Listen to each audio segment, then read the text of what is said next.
આજે હું વડોદરા શહેરનો એક જાગૃત નાગરિક તરીકે વડોદરા શહેરના સત્તાધીશોને જગાડવા માંગીશ, એમના પોસ્ટરોને ખાડા પાસે લગાવીને એક વિરોધ નોંધવા માંગુ છું, કારણ કે વડોદરા શહેરને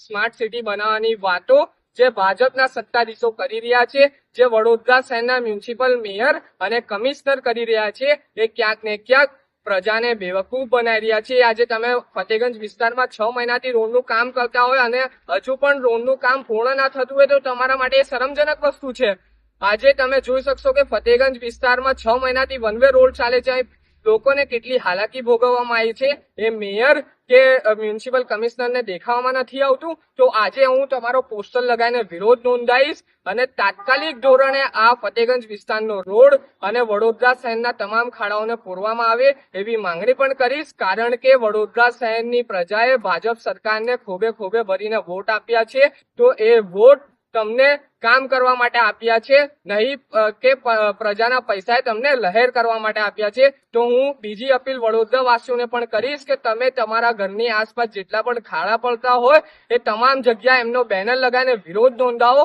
કારણ કે આ ભાજપના સત્તાધીશો અને મ્યુનિસિપલ મેયર અને કમિશનર ક્યાંક ને ક્યાંક ઊંઘમાં બેસી ગયા છે। એમને ઊંઘમાંથી જગાડવા માટે આવો વિરોધ તમે રોજ પર રોજ કરતા રહો,